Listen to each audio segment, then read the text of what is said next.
Hello મિત્રો, શ્રી કૃષ્ણ ઇન્સ્ટિટ્યૂટમાં આપનું હાર્દિક સ્વાગત છે. આજે આપણે આ વિડીયોમાં શીખશું કે કંપની કઈ રીતે બને છે, કંપનીમાં સુધારો કઈ રીતે થાય છે, કંપની ડિલીટ કઈ રીતે થાય છે. તો અહીંથી આપણે ટેલી પ્રાઇમને ડબલ ક્લિક કરી અને ઓપન કરશું. તો ટેલી પ્રાઇમ ઓપન થશે એટલે આ ટાઈપની સ્ક્રીન દેખાશે. જો કોઈને અમુક ડિફોલ્ટ કંપની સેવ હશે તો આ ટાઈપ પણ સ્ક્રીન દેખાશે. પણ જો આપણે ફરીથી કંપની ઇન્ફોર્મેશન લાવવી હોય તો કીબોર્ડ ઉપરથી ફંક્શન F3 દબાવવાનું, એટલે કે ફંક્શન કી F3 દબાવવાનું, એટલે આ ટાઈપની સ્ક્રીન ખુલી જશે. અહીંથી આપણે પહેલો ઓપ્શન લઈએ ક્રિએટ કંપની, એના પછી અલ્ટર કંપની, સિલેક્ટ કંપની અને શટ કંપની. એમાં આપણે પહેલો ઓપ્શન શીખીશું ક્રિએટ કંપની. ક્રિએટ કંપની ઉપર આપણે એન્ટર દબાવીશું એટલે આ ટાઈપની સ્ક્રીન આવી જશે.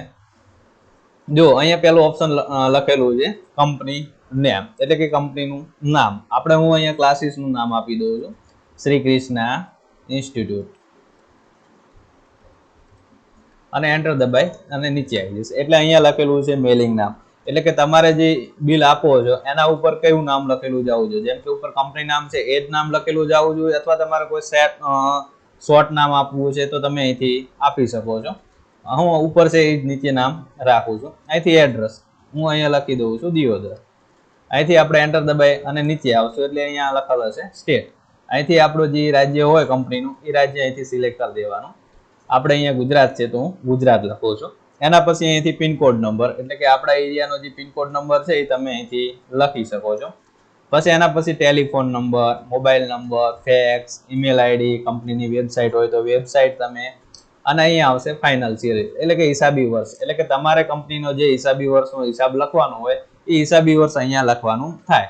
જેમ કે હાલ આપણું હિસાબી વર્ષ છે 1/4/2024 થી 31/3/2025. તો હું અહીંયા લખી શકું છું 1/4/2024 થી 31/3/2025. જે આપણે અહીંયા 31/3/2025 લખવાનું થતું નથી, ખાલી 1/4/2024 લખવાનું થાય છે.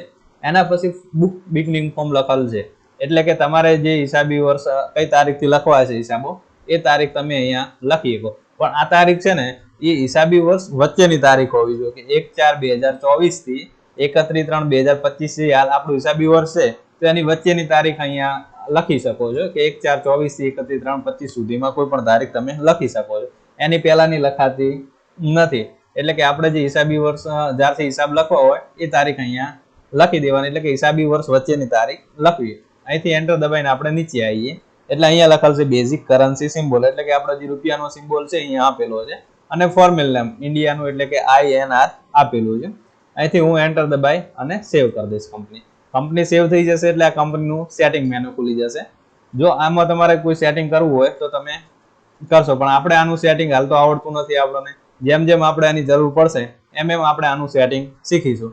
તમે આને એન્ટર દબાઈ અથવા એની શોર્ટકટ કી છે ટેલીમાં સેવ કરવા માટેની, કંટ્રોલ સાથે એ દબાવશો એટલે સેવ થઈ જશે. જો સેવ થઈ ગયું તો આ ટાઈપની તમારી અહીંયા સ્ક્રીન ખુલી જશે. જો અહીંયા હાલ આ ટાઈપની સ્ક્રીન એટલે કે ગેટવે ઓફ ટેલીની સ્ક્રીન આને કહેવાય. અહીંયા જે કંપનીમાં તમે હિસાબ લખો છો એનું હાઇલાઇટ કરીને આ ટાઈપનું હાઇલાઇટ કરેલું નામ આવશે, કે હાલ જે હિસાબ લખો તમે આ કંપનીમાં લખો છો. હાલ અહીંયા બે કંપની ચાલુ બતાવે છે. જો અહીંયા કિસ્મત મોબાઈલ લખેલ છે અને શ્રી કૃષ્ણ ઇન્સ્ટિટ્યૂટ, એટલે કે હાલ તમારે આ બે કંપનીઓ ચાલુ છે.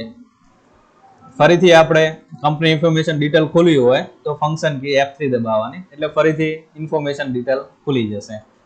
એના પછી અહીંથી આપણે શીખીએ અલ્ટર કંપની. અલ્ટર કંપની એટલે શું થાય કે કંપનીની અંદર તમે સુધારો કરી શકો છો. તો હું અહીંથી અલ્ટર કંપની ઉપર ક્લિક કરીશ, એટલે કે કઈ કંપનીમાં સુધારો કરવો હોય તો તમારે અહીંયા બે કંપની હાલ ચાલુ છે. તો માની લો કે આપણે હાલ શ્રી કૃષ્ણ ઇન્સ્ટિટ્યૂટમાં સુધારો કરવો છે, તેના ઉપર જઈ આપણે એન્ટર દબાવીશું. તો કે શું સુધારો કરવો છે તો આપણે કે અહીંયા મોબાઈલ નંબર લખવાનો રહી ગયો તો કંપનીનો, તો આપણે અહીંયા મોબાઈલ નંબર હું લખી દઉં છું, કે આપણે મોબાઈલ નંબરનો અહીંયા સુધારો કર્યો. સુધારો થઈ ગયો તો ફરીથી આપણે એન્ટર મારીને સેવ કરવાની જરૂર નથી. આપણે અહીંથી કંટ્રોલ સાથે એ દબાવશું એટલે સેવ થઈ જશે. સેવ થઈ ગયું. ફરી આપણે એસ્કેપ દબાવીશું એટલે બહાર આવી જશું. પણ આપણે અહીંયા એક સાથે બે કંપની ચાલુ છે તો એક કંપનીને આપણે બંધ કરી દેવી છે, એટલે કે શટ કંપની. અહીંયા ઓપ્શન આપેલો છે જો નીચે શટ કંપની છે, એના ઉપર આપણે એન્ટર દબાવીશું. એટલે કે કઈ કંપની તમારે હાલ બંધ કરવી છે, તો કે કિસ્મત મોબાઈલ છે કંપની, એ આપણે હાલ બંધ કરવી છે. એનામાં આપણે હાલ હિસાબો લખવા નથી. બંધ કરવી એનો મતલબ એવું નથી કે ડિલીટ થઈ જાય. બંધ થાય એટલે ટેમ્પરરી એનામાં હિસાબ ન લખાય. જ્યારે તમારે એ કંપનીમાં હિસાબ લખવા હોય ત્યારે તમે કંપની ચાલુ કરી શકો છો. હાલ ખાલી ટેમ્પરરી બંધ કરવા માટે. તો અહીંથી કિસ્મત મોબાઈલ ઉપર આપણે એન્ટર દબાવીશું એટલે તમને અહીંયા પૂછશે, આપણે યસ આપી દેશો એટલે એ કંપની બંધ થઈ જશે. જો હાલ અહીંયા પહેલા અહીંયા બે ઓપ્શન, બે કંપનીઓ બતાવતી હતી. હાલ ખાલી ઓનલી ફોર શું બતાવે છે? શ્રી કૃષ્ણ ઇન્સ્ટિટ્યૂટ બતાવે છે. ફરીથી આપણે કંપનીનું સેટિંગ મેનુ ખોલશું, ફંક્શન કી F3 દબાવીને. જો આપણને અહીંથી ખબર પડે કે ક્રિએટ કંપની કઈ રીતે બને છે. અહીંથી અલ્ટર કંપનીમાં સુધારો કઈ રીતે થાય છે. એના પછી અહીંથી શૂટ કંપની એટલે કે કંપની બંધ કરવી એટલે કે શટ કંપની છે. એના પછી અહીંથી સિલેક્ટ કંપની એટલે કે તમારે જે કોઈ કંપની હોય, જેમ કે આપણે શ્રી કૃષ્ણ ઇન્સ્ટિટ્યૂટ હાલ ચાલુ છે, આની અંદર આપણે હિસાબો લખી દીધા છે. હવે આપણે કોઈ બીજી કંપનીમાં હિસાબો લખવા છે તો અહીંથી સિલેક્ટ કંપની ઉપર આપણે એન્ટર દબાવીશું અને અહીંથી ખોલીશું કઈ કંપનીમાં આપણે હિસાબો લખવા છે. તો કે કિસ્મત મોબાઈલ, તો એના ઉપર આપણે એન્ટર દબાવીશું. તો જો અહીંયા કિસ્મત મોબાઈલ ચાલુ થઈ ગયું. તો આપણે વધારાની કઈ કંપની હાલ ચાલુ છે? તો કે શ્રી કૃષ્ણ ઇન્સ્ટિટ્યૂટ ચાલુ છે. તો એ આપણે કંપનીને બંધ કરીએ એટલે ફરીથી આપણે ફંક્શન કી F3 દબાવશું. અહીંથી શટ કંપની લખેલું છે એના ઉપર એન્ટર દબાવીશું. કઈ કંપની બંધ કરવી છે? તો કે શ્રી કૃષ્ણ ઇન્સ્ટિટ્યૂટ. તો અહીંથી તમે આ શ્રી કૃષ્ણ ઇન્સ્ટિટ્યૂટ કંપની બંધ કરી શકો છો. જો હાલ કિસ્મત મોબાઈલ ચાલુ છે. હવે આપણે કંપનીને ડિલીટ મારતા શીખીએ કે કંપની ડિલીટ કઈ રીતે થાય છે. તો ફરીથી આપણે ફંક્શન કી F3 દબાવશું. આપણે કઈ કંપની ડિલીટ મારવી છે કંપનીને અહીંથી આપણે સિલેક્ટ કરશું.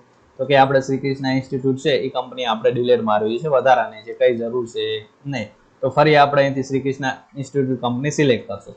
ફરીથી આ ટાઈપનું સિલેક્ટ થઈ ગયા પછી ફરી F3 કરશું. એના પછી અહીંથી અલ્ટર કંપની ઉપર એન્ટર દબાવીશું એટલે અહીંયા બે કંપની આપણે ચાલુ છે એટલે બે કંપની બતાવશે. તમારે જે કંપની ડિલીટ મારવી હોય એના ઉપર આપણે સિલેક્ટ કરી અને એન્ટર દબાવીશું એટલે આપણે શ્રી કૃષ્ણ ઇન્સ્ટિટ્યૂટ ડિલીટ મારવી છે તો એના ઉપર આપણે એન્ટર દબાવીશું એટલે આ રીતે તમારી કંપની ખુલી જશે.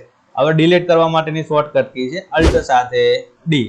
કીબોર્ડ ઉપરથી તમે અલ્ટ સાથે ડી કરશો એટલે ડિલીટ કરવાનો ઓપ્શન આવી જશે. જો કે ડિલીટ, તો કે યસ, તો એન્ટર દબાવીશું.